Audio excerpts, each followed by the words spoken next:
Assalamualaikum warahmatullahi wabarakatuh. Sobat Sehat, bertemu kembali dengan saya Dr. Sufi. Sobat Sehat, akreditasi bukan sekedar dokumen. Ada 5 cara penilaian dalam akreditasi yang dikenal dengan RDOWS. Penjelasannya, 1. Melihat dokumen regulasi yaitu SK, pedoman, panduan, dan SOP. 2. Melihat dokumen bukti implementasi. 3. Observasi. Keempat adalah wawancara, dan yang terakhir simulasi. Ini untuk membuktikan apakah kita sudah melakukan, kerjakan yang kita tulis, dan tulis yang kita kerjakan. Channel YouTube Dr. Sufi dibangun untuk itu semua. Ada regulasi internal seperti SK, pedoman, panduan, dan SPO. Ada dokumentasi bukti pelaksanaan. Saat observasi dapat dilihat sama dengan yang ada di regulasi dan dokumentasi. Saat wawancara, Sobat Sehat bisa menjawab sesuai dengan yang ada di regulasi dan dokumentasi. Dan saat diminta melakukan simulasi, bisa melakukan sesuai SPO yang Sobat Sehat susun sendiri. Video saya yang ke-203 ini akan membahas keselamatan pasien. Adapun standar dan instrumen akreditasi FKTP, menurut Permenkes RI nomor 46 tahun 2015, menunjukkan keselamatan pasien itu ada di bab 3 dan bab 9. Saat ini ada penyempurnaan standar dan instrumen akreditasi. Dan ada draft keselamatan pasien.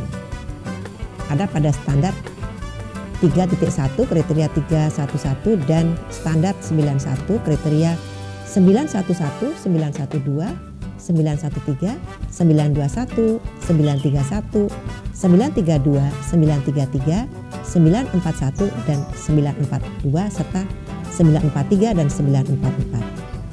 Adapun pernyataan standarnya adalah 3.1 perbaikan mutu dan kinerja puskesmas konsisten dengan tata nilai, visi misi, dan tujuan puskesmas, dipahami dan dilaksanakan oleh pimpinan puskesmas, penanggung jawab upaya puskesmas, dan pelaksanaan. Catatan, keselamatan pasien menjadi bagian tidak terpisahkan dalam standar mutu. Kemudian, standar mutu 9.1. Perencanaan, monitoring, dan evaluasi mutu layanan klinis dan keselamatan menjadi tanggung jawab tenaga yang bekerja di pelayanan klinis. Standar 9.2. Mutu layanan klinis dan keselamatan dipahami dan didefinisikan dengan baik oleh semua pihak yang berkepentingan. Standar 9.3. Mutu layanan klinis dan sasaran keselamatan pasien diukur, dikumpulkan, dan dievaluasi dengan tepat. Standar 94. Perbaikan mutu layanan klinis dan keselamatan pasien diupayakan, dievaluasi, dan dikomunikasikan dengan baik. Yuk, kita bahas tentang keselamatan pasien. Ada beberapa definisi atau pengertian yang perlu kita ketahui. Pertama, keselamatan pasien adalah suatu sistem yang membuat asuhan pasien lebih aman, meliputi asesmen risiko, identifikasi dan pengelolaan risiko pasien, pelaporan dan analisis insiden, kemampuan belajar dari insiden dan tindak lanjutnya, serta implementasi solusi.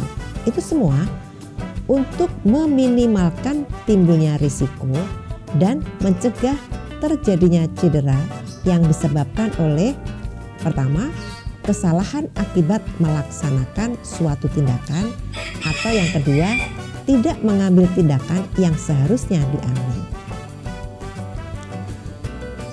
Selanjutnya, definisi tentang insiden keselamatan pasien yang selanjutnya disebut insiden adalah setiap kejadian yang tidak disengaja dan kondisi yang mengakibatkan atau berpotensi mengakibatkan cedera yang dapat dicegah pada pasien.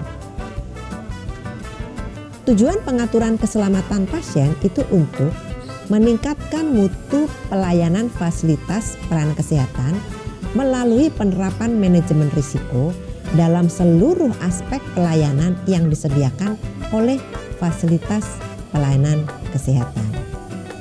Untuk ini semua, di tingkat nasional dibentuk KNKP atau Komite Nasional Keselamatan Pasien.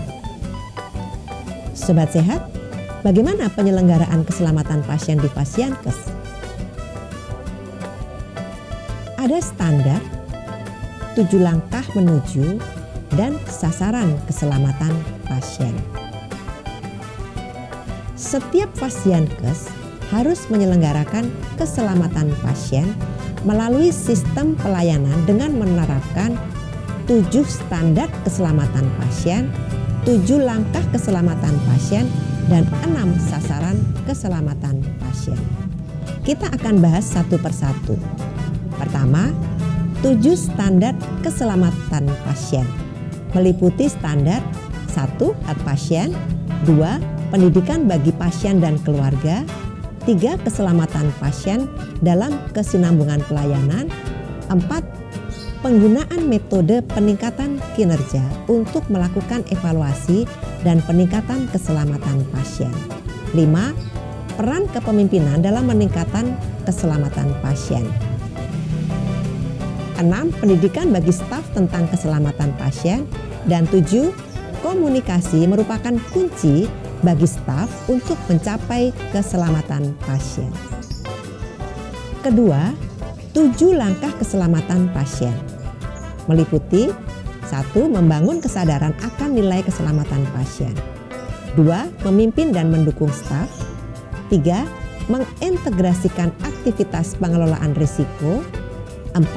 Mengembangkan sistem pelaporan, 5. Melibatkan dan berkomunikasi dengan pasien, 6. Belajar dan berbagi pengalaman tentang keselamatan pasien, dan 7. Mencegah cedera melalui implementasi sistem keselamatan pasien. Selanjutnya yang ketiga, 6 sasaran keselamatan pasien yang meliputi 1. Mengidentifikasi pasien dengan benar, 2. Meningkatkan komunikasi yang efektif, ketiga, meningkatkan keamanan obat-obat yang harus diwaspadai, keempat, memastikan lokasi pembedahan yang benar, prosedur yang benar, pembedahan pada pasien yang benar, 5. Mengurangi risiko infeksi akibat perawatan kesehatan, dan 6. Mengurangi risiko cedera pasien akibat terjatuh. Demikianlah Sobat Sehat, di video 203 ini kita telah membahas tentang keselamatan pasien. Sobat Sehat bisa melihat lebih rinci pada Permenkes RI nomor 11 tahun 2017 tentang keselamatan pasien. Masih ada beberapa video lain yang akan membahas tentang keselamatan pasien. Ditunggu ya. Kita akan bertemu kembali di video 204 untuk membahas tentang insiden dalam keselamatan pasien. Sampai di sini dulu ya. Semoga selalu sehat. Wassalamualaikum warahmatullahi wabarakatuh.